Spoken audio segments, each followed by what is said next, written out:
Denver Young Professionals One-on-Ones, a holistic view of young professionals and community leaders here in Denver. My name is Matthew Ponzi. Now let's get started. Ladies and gentlemen, my name is Matthew Ponzi. I'm with the Denver Young Professionals, and I'm sitting here with Jimmy Nigg today, the owner of the Monkey Barrel in, is that Globeville, technically the neighborhood? Is that right? Sunnyside. Sunnyside, that's right. The realtor should know, right? So anyways, we're going to do a recorded interview and talk a little bit about your business. We'd like to learn what your experience has been like going through the COVID pandemic and how you're making it happen. So first and foremost, can you tell us a little bit about, you guys originally opened a location on 16th and Platt, right? Right. Cool. 2013.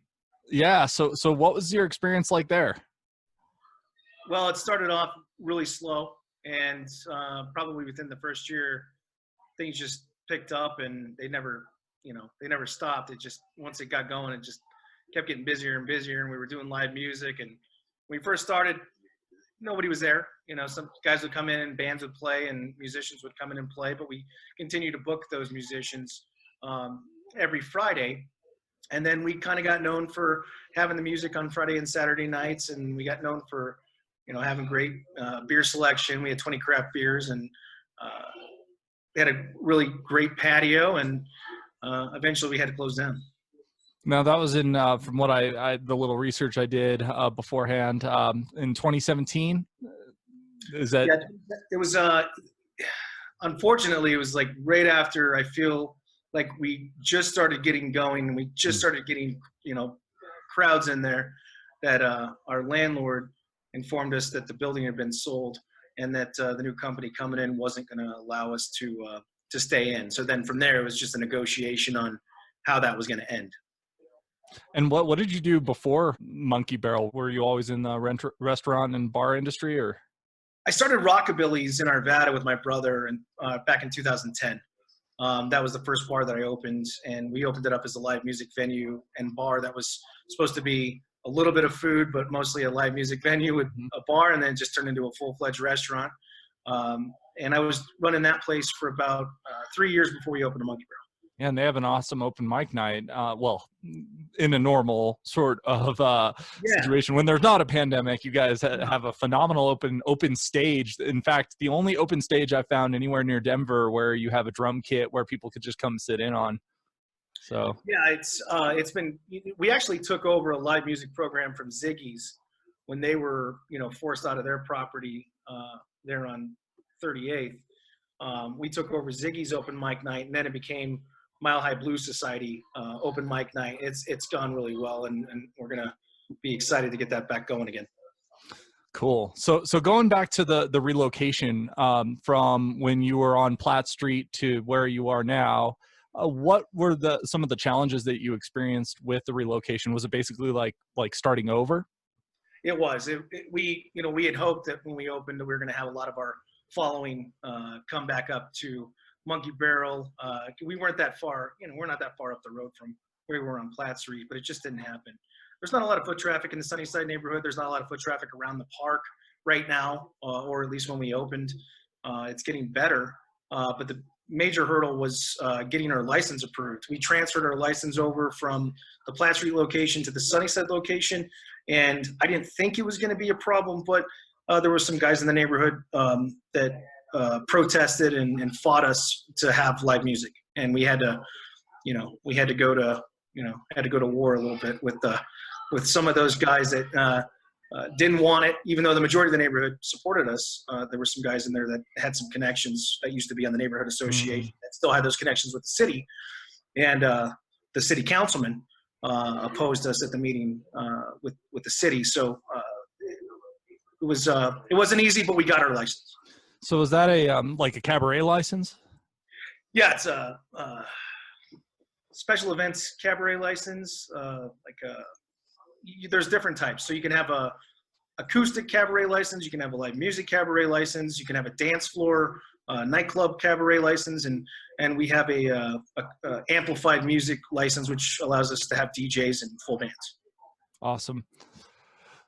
Yeah, normally you guys host a lot of events, like everything from like the retro video game tournaments, and then, of course, the live music. So what have you been doing recently since you can't host live events? Like, have you been doing virtual events, or what have you been doing to keep your customers engaged and stay in front of them?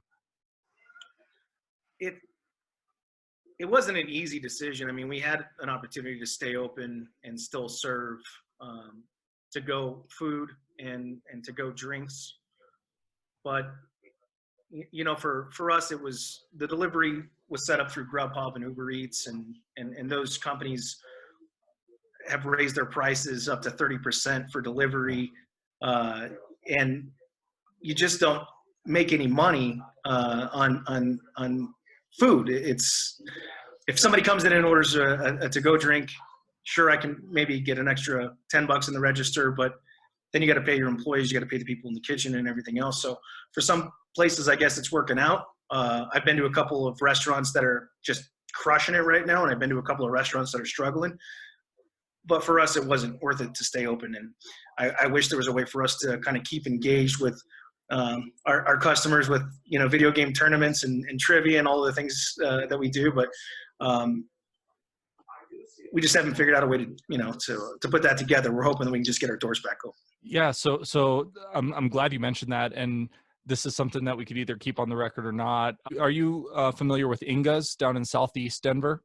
Yeah, Lee Jones' place. Yeah. So what they're doing, which is pretty cool, that I thought might be a good idea to pass along to you, is they're doing a when you come and you do takeout, they give you if it's like a certain amount that you end up paying in a food order and then get one of their to-go drinks, then they give you a bingo card, and then they do like a Zoom sort of bingo where they get everybody on, they get everybody involved, and I don't know what they give away, but I just thought it was kind of a unique sort of creative idea, and yeah, so figured I'd pass that along. No, actually our guy that hosts our trivia, Brian Collins from Excalibur Mobile Entertainment, is going to start that Sunday, and he's doing a trial run on it to see how it goes. So we'll see how it goes, and if it's something that we can put into place at Monkey Barrel and start doing to-go orders again, we would love to be a part of it. Awesome. So I mean, what are you doing right now to survive through this thing? Man, I'm waiting on loans, and Yeah. I'll tell you, it's I got an email this morning. It was frustrating.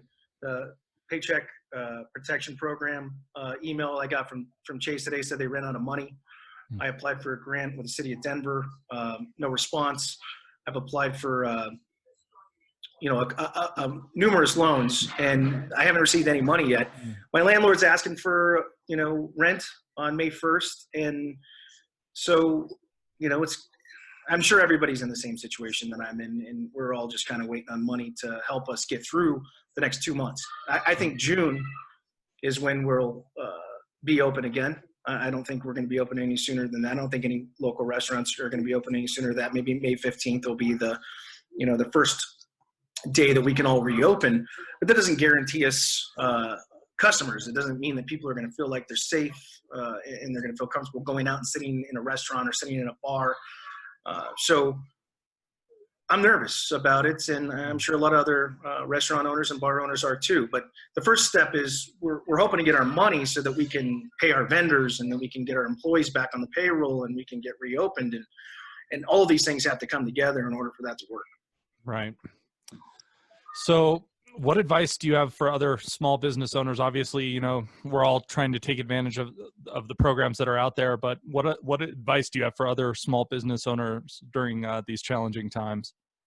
I mean, if you're open and you're trying to make it work and you have positive sales, great. But from my perspective, it wasn't worth the risk. If you're not making money, you're paying your vendors, you're paying for waste removal, you're paying for internet, you're paying for credit card processing, you're paying for all of these things that you would normally have to pay for anyways as a fully functioning operation. But if those sales are negative sales and you're not making any money right now, then I don't think it's worth it to be open. Even though you might think, hey, I'm helping out my employees or I'm helping out my staff. If you're going to be in the negative, you're going to be in the negative paying rent. You're going to be in the negative paying your vendors. You're going to be in the negative paying power and utilities. You're going to be in the negative when you start up anyway. Mm. This money that's coming into you is going to help you get back on track. It's not going to help you to be even more in debt than you would already be in.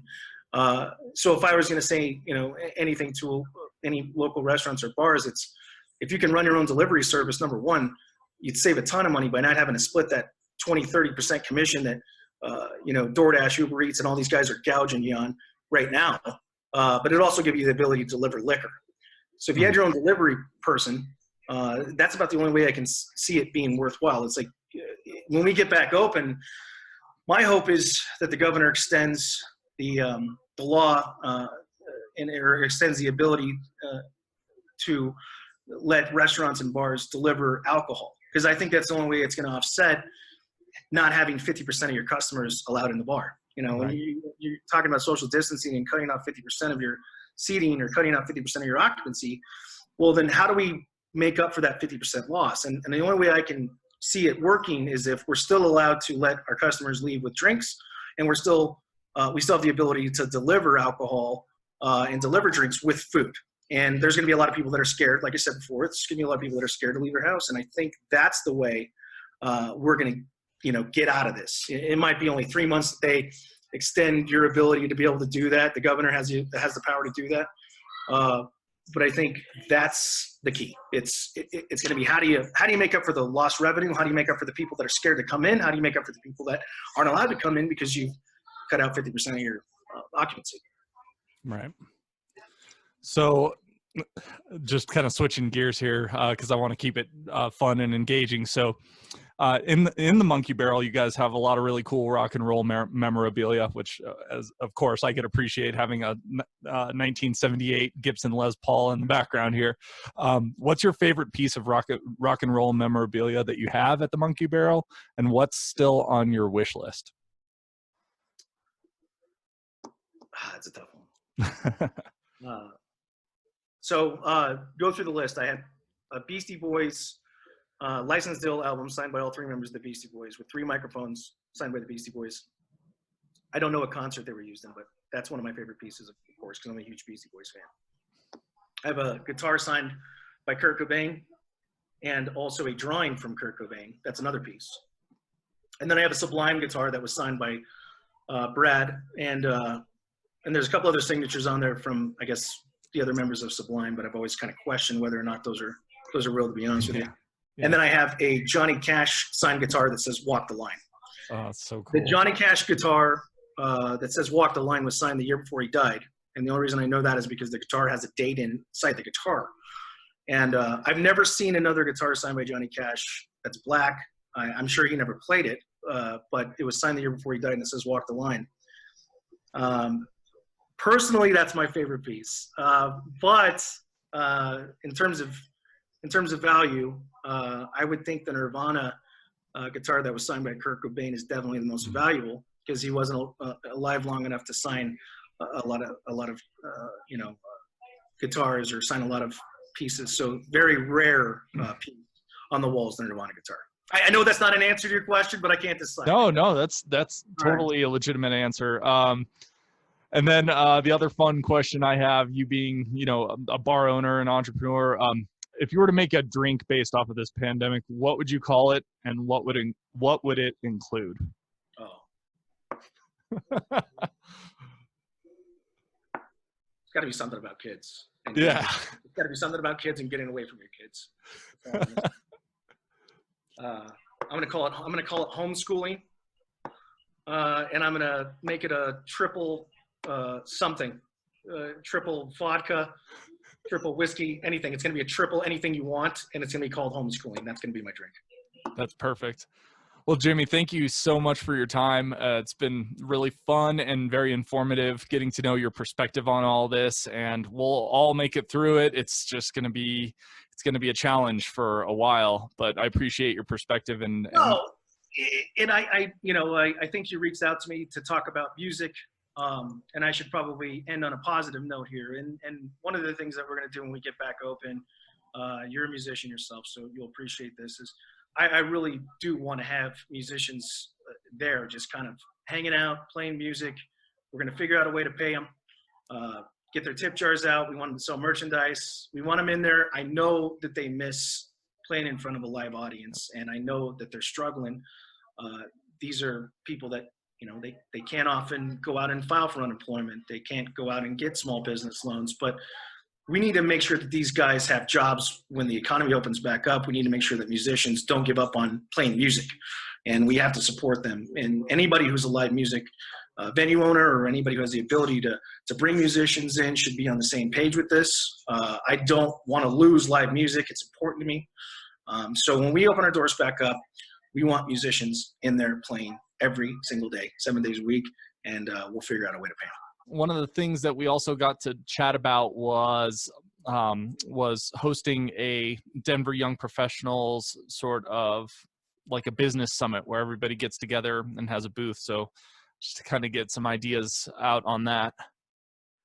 Yeah, I would love to host an event where we have like an open market where people can come in that are vendors that had retail shops that might have closed or might be struggling. They just want an opportunity to get their products or services out there to the public. So when we get reopened, I'd like to offer up my space out on the patio, which is a huge space right next to Chaffee Park, to anyone who wants to set up a booth. You don't have to pay to be there. I want you to set up. I want you to make money. I want you to get your products and services back in people's hands. I want to support local artists. I'd love to have the Denver Young Professionals backing on that and have them support the event, and I think they'd love to. That's awesome. Thank you so much, Jimmy. Appreciate it. You got it, man. Thanks for the time. Absolutely.